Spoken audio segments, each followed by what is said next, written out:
First at 4, courtroom drama. District Attorney Fani Willis and Nathan Wade testify. Hear how they describe their relationship as a judge is set to decide whether or not to disqualify Willis from the 2020 election interference case.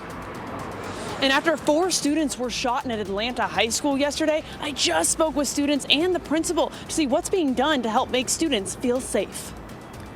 Plus, sunshine temperatures in the upper 60s right now, but a pattern change is coming. I'll tell you when we'll see much colder air moving back into North Georgia.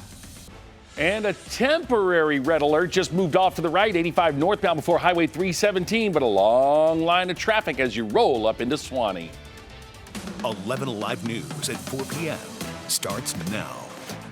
Hey, good afternoon and welcome to 11 Alive News at 4 o'clock. I'm Faith Jesse. And I'm Jonathan Martin. Right now, Fulton County District Attorney Fani Willis is on the stand in court testifying about her relationship with Nathan Wade, a special prosecutor hired to handle the election interference case against former President Donald Trump. This is a part of a hearing where Trump and 8 of his co-defendants are pushing to remove Willis from the case they are alleging misconduct. 11 Alive's Grace King has been there today. She's live from the Fulton County Courthouse. So, Grace, we've heard hours of testimony so far. We know the testimony is still going on, but walk us through the highlights so far.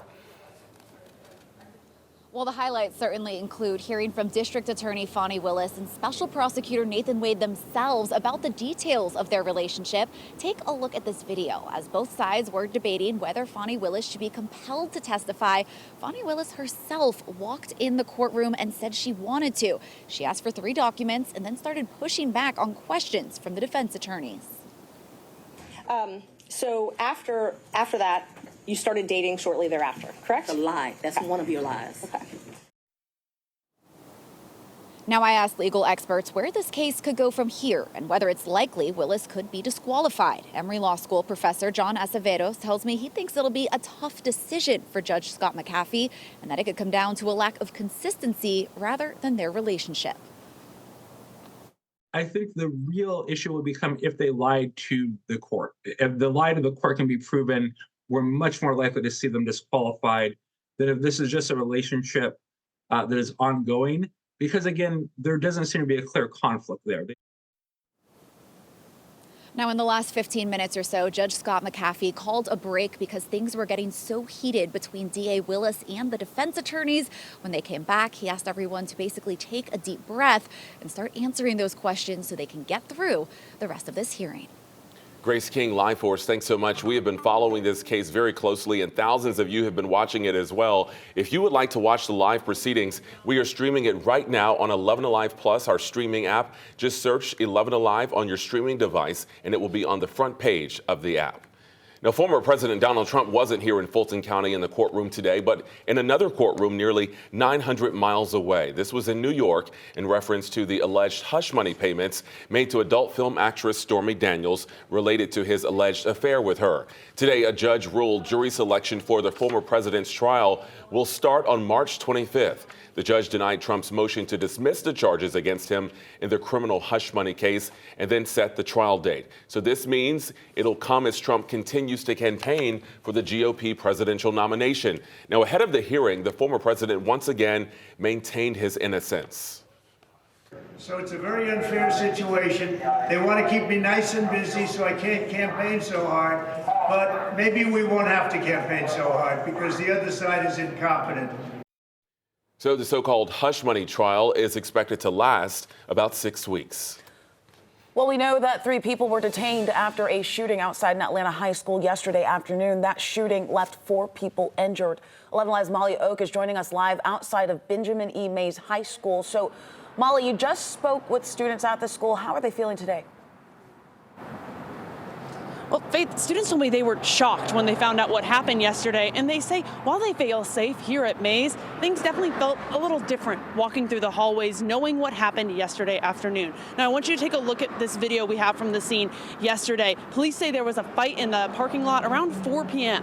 An officer with Atlanta Public Schools Police was with the students when all of a sudden shots were fired. Police say 4 male students, 3 17-year-olds and an 18-year-old, were injured and hospitalized, but are all expected to be okay. Today, along with extra police on campus, the school says it had more than 20 grief counselors for students. Now students want to know, how is this going to get fixed? everybody has done everything that they could do, you know. Maybe just a little bit more, like, what can we do more? How can we make sure that this doesn't happen again? There's a town hall coming up, so just making sure that these conversations are talked about and this is not just swept under the rug. Last night, Atlanta police told us they detained 3 different people, all inside a vehicle they found not far from campus. Those 3 people were one man, a 17-year-old girl, and the 17-year-old girl's mother. Now, police say they took them back to headquarters for questioning. I asked police today if those 3 are still in police custody or if anyone else is in custody or if they've made any arrests. They wouldn't give us those details. They just said this is still an active investigation, and if anyone has any information, to give them a call. Back to you guys. Sunshine. It has been plentiful today. A few high-level clouds starting to build in, but once again, we soared into the 60s this afternoon. Currently 68 degrees in Atlanta. West winds are 8 miles per hour. Humidity is low. It is a beautiful start to your Thursday evening. 66 in Duluth, Rome, and 68 right now in Thomaston. So we are very close to 70 degrees outside. And mild weather sticks around again tomorrow, but then this is the change coming that brings a big difference for your weekend. Few showers move in ahead of a cold front tomorrow night, and behind it, a huge drop in the temperatures coming by Saturday morning. This evening, though, really nice outside. Clouds will start to increase, so slower cool down with our temperatures. We'll be in the 50s through the evening hours tomorrow morning, waking up cloudy but dry.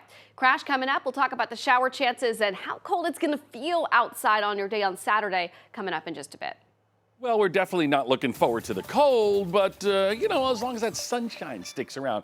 Hey, we're glad this didn't stick around right here. That was a temporary red alert on 85. This was northbound just before you get to Highway 317. So as folks were making their way up 85, it was all hands on deck. We were jammed solid back to 316. The good news is you are seeing some movement, so hang in there if that's your port of call. Don't think you need to worry too much about taking any kind of an alternate, although you are seeing some of those brake lights still back to 316. Speaking of brake lights, standard stuff on 75, 485 from the perimeter up to the northern burbs, and hopefully we'll get this thing back to full speed in no time. Faith? All right, Crash, thank you so much.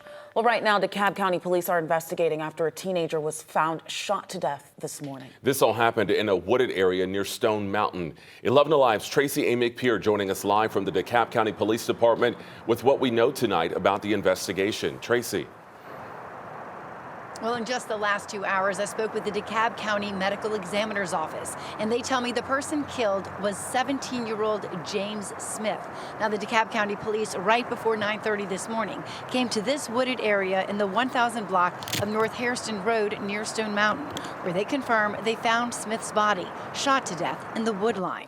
We spoke with a neighbor who's nearby, and she says gun violence in her community needs to stop.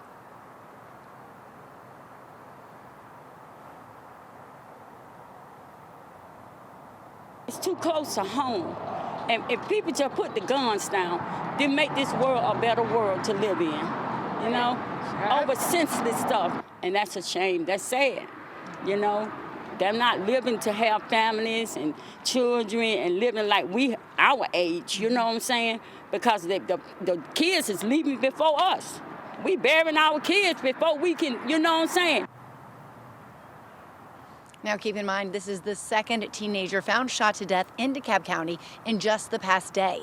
Last night, officers found the body of a 19-year-old man near Stonecrest. Now, if you have any information on either of these 2 shootings, please reach out to DeKalb County Police. Back to you. Tracy A. McPeer, thanks so much. And news can always happen in an instant. And when it does, make sure you are connected with the 11 Alive News app. If you don't have it, it's as easy as scanning the QR code right on your screen. Well, a one-stop shop for workers and businesses in Cobb County, $2.8 million in federal funds being used to build a new Cobb Works Workforce Development Center in Mapleton. So U.S. Senator Jon Ossoff was joined by U.S. Deputy Secretary of the Treasury, Wally Adeyemo, and Cobb County leaders to announce this new center. So it will include a co-working space, a computer lab for small businesses, as well as job seekers. There will also be free assistance for people looking for jobs, professional development workshops, literacy services, as well as many more services there. So Senator Ossoff says the center will be key to building Georgia's workforce as more businesses move to the state.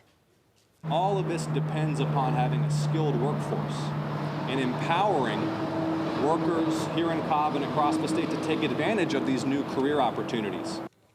Cobb County leaders say they hope to have the center open by the summer. Well, 24 hours after a mass shooting during the Kansas City Chiefs victory parade, we are learning some new details about the moments leading up to the shooting. Brave spring training is underway. We are live from Florida to bring you inside the clubhouse as to what the guys are thinking after day one. Yeah, we're keeping an eye on trouble up on 85 northbound near Highway 317, but a live look shows an already very crowded downtown drive. 11 Alive News at 4 is coming right back. Hey, welcome back. We're taking a live look right now via EarthCam at Union Station in Kansas City. This is where the shock of yesterday's mass shooting is still very raw for those in that area. The shooting claiming the life of a popular DJ, injuring more than 20 others. And tonight, we do know some of the reasons behind this attack. Here's Ron Jones with the details. And Faith, unfortunately, half of those people, half of those victims there are children under the age of 16. And investigators say this shooting was motivated because of a dispute between several people, including juveniles. So investigators say it appears to be no connection at all to a terror attack or any hate groups. Right now, 3 people are locked up behind bars, 2 of them juveniles. Police officers are now asking anyone with video evidence to please come forward. And this latest shooting is bringing a lot of attention right here in Georgia to more than 24 gun bills being considered by our state lawmakers under the Gold Dome. So coming up later on, we're going to be looking at if those bills have a chance to become law. At least 9 firefighters hurt after a truck powered by natural gas explodes in Los Angeles. This is a suburb there. That truck had 2 100-gallon tanks of natural gas. While crews were fighting the fire, one of those tanks then exploded, destroying the truck and injuring nearby firefighters. The cause of that fire is not yet known. Well, the early morning skies lit up really bright today over Central Florida on a voyage more than 50 years in the making. 3, 2, 1, ignition, and liftoff. Go SpaceX. There it goes, with the Intuitive Machines lander launching from NASA's Kennedy Space Center. It comes just one day after a technical glitch postponed the first launch attempt. It's going to be the first American spacecraft to land softly on the moon's surface since Apollo 17 moon landing back in 1972.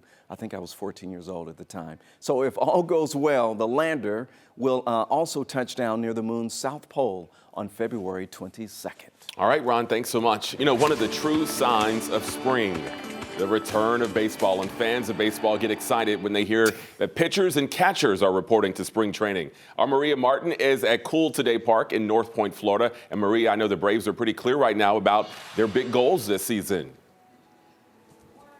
Hey, Jonathan, yeah, and Cool Today Park is the spot for the beginning of baseball season. You can feel the excitement in the air, and pitchers and catchers completed their first workout. It was such a beautiful day for that to happen. Now, the guys did get to the ballpark yesterday. It was report day yesterday.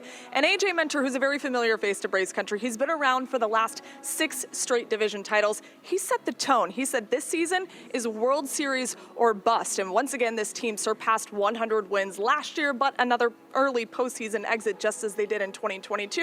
Obviously has the guys wanting a little bit more. And of course, when you're talking about Major League Baseball, all 30 clubs have aspirations of winning it all, right? But this team is vocalizing the expectation not only that they have for themselves, but what they have for this season. General Manager Alex Anthopoulos, he spoke with us this morning, and although he had no groundbreaking news to share with us, he did focus on the fact that this team doesn't need a whole lot of outside motivation. They already have it. Speeches don't motivate players. Motivated players make great teams. And that just tells me these guys are really driven. They're really motivated. When I see comments like that, however these guys want to view it, whatever they use as fuel is great. That's the confidence that I like. I mean, that's great. I think that's like a starting point of verbalizing our goals right there. You know, that's really what every team's trying to do. I think, you know, there are different talent levels and you know, kind of statuses of each team, of course, with 30 teams in the league. But you know, we're not going to shy away from what we're trying to do here. We want to achieve the absolute best possible outcome. You don't even really have to ask about the club's desire to win. It kind of just comes up naturally. You just heard Spencer Strider talking. He said that it's literally all he's thought about since they lost in Philadelphia. How can they take the next step this year and make things better? And what's really unique about this club is that a lot of the core guys have been together and they will be together for quite some time. But remember, there are a couple of new faces walking around the ballpark. And yes, that includes 7-time All-Star pitcher Chris Sale. He was out there hyping the guys up. It was cool to see them get those first looks at Chris Sale. We're going to be talking about him at 5 o'clock. And Maria, you're down there at spring training. We've also got the home opener at Georgia Tech happening tomorrow for their baseball season. Looking live right there, Russ Chandler Stadium. You can see the blue skies in the background, and it is baseball weather outside. We're at 68 in Atlanta right now. Also 68 along I-20 from Lithonia over to Covington. Lawrenceville is 66 and 68 right now in Douglasville. Gorgeous start to your Thursday evening, but we are getting ready for a change. This spring-like weather only lasts for one more day. Tomorrow's high is 66, but then we get a cold front coming through. And look at what that does to our high temperatures. It drops our high from Friday to Saturday by nearly 20 degrees. And Sunday will be chilly as well with highs just in the 50s. So we've got colder air coming in right along this cold front. Ahead of it, there's going to be a few showers that push through North Georgia. A lot of this happens while you're asleep Friday night, and that cold air settles in and sticks around for our weekend. Let's talk a little bit more about this hour by hour here. Starting off with your forecast for this evening. We've got temperatures that are in the 60s right now, and after the sun sets, more of those clouds will start to build in. And then tomorrow, when you wake up, the clouds are here, and they're here to stay. You notice here tomorrow morning, we're starting off much milder. We're going to be in the 40s to right around 50 degrees. Clouds are with us from start to finish, but there's not a lot of green on this map for much of the day tomorrow. That's because we're going to stay dry until we get into Friday night across North Georgia. So it's a cloudy but mild day. As we get into Friday night, a couple of those showers will start to move in from Tennessee, and they are, as quickly as they move in, they're moving out of here. You notice here on the forecast track, this is first thing Saturday morning. That's 2 a.m., 5:30 in the morning. Showers are just about out of here. And then for the day on Saturday, you just notice a huge difference in the temperatures outside. Those temps will be falling as we head throughout the morning hours, and they will really struggle to recover in the afternoon with highs likely stuck in the mid-40s for much of the area. So not only is Saturday going to be colder outside, it's also going to be breezy, so that will add to that kind of wind chill effect. For a lot of us during the day on Saturday, it'll feel like it is in the 30s and low 40s as we head into the afternoon. And that's about where our lows end up for tonight. So it's going to be a mild night with increasing clouds, not starting off as cold tomorrow morning as where we have been. Tomorrow afternoon, cloudy skies, but we're going to be in the mid-60s. Rain showers hold off until we get into Friday night, and once they move through, the colder air follows. So over your weekend, a few morning showers possible before dawn on Saturday. Then we'll stay breezy and cold for the afternoon. And then for Sunday, cool but dry. Sunshine will make a comeback. Here's your 7-day forecast. It's pretty short-lived crash. We're back in the 60s starting Monday afternoon. All right, we can handle it. We'll take the weekend, chill it up a little bit. Hey, right now, not a bad ride. We're still sweeping this one up. We got a couple of flatbed wreckers on the scene, so it should clear quickly. I'm talking about the wreck on 85. This is northbound before Highway 317. At one point, all lanes were blocked. We saw delays all the way back to 316. That's not the case. You're all right. Look at the downtown drive heading into Midtown. Already very slow along 85 and even 75, trying to make your way through that Grady curve. Going to stay heavy, of course. Northbounders slow as well. Both south and north pretty heavy. We'll give it a condition red on both sides of the connector and a live look right there at Midtown and I-85 as folks approach 17th Street. A pretty heavy jam already. Jonathan? Crash, we appreciate it. The issue of gun legislation is back front and center under the Gold Dome. We are live at the Capitol with where a handful of bills are now sitting and if they have any chance of becoming law. Plus, a Super Bowl halftime show, a new album, and a nationwide tour isn't enough for Usher. What his next big project is and how Atlanta will play a starring role. You're watching 11 Alive News at 4. Okay, well, the hits just keep on coming for Usher. The 8-time Grammy winner is launching a new project with the A now playing a starring role. Usher is now developing a drama television series which will use his music to help with the storylines. So the Untitled drama will be set here in Atlanta and will explore those aspects of a relationship which can tear them apart, perhaps. While too early to confirm, there's also a possibility that the artist Usher himself could appear on the show. For now, Usher will be preparing for his big upcoming tour, which now includes a 6th Atlanta date. He will kick off his Past, Present, Future tour on Wednesday, August 14th at State Farm Arena. All right, now to another big star, Jennifer Lopez. Her first studio LP in 10 years drops this Friday, but there's now a hint that this could be her last. The album, called This Is Me Now, is a sequel to her 2002 album, This Is Me Then, which featured the hits Jenny from the Block and All I Have. So during a recent interview with Entertainment Tonight, she mentioned, quote, "This might be my last album ever." Earlier today, J-Lo announced tour dates to promote the album, and she'll be here in Atlanta on August 25th at State Farm Arena. And she has a ton of fans. I mean, anytime you have a J-Lo concert, I mean, whatever you want to say about her music, like, she has tons of fans. Had a big Super Bowl commercial with her love interest. Do you think she's stepping back so she can further his musical career? After what we saw?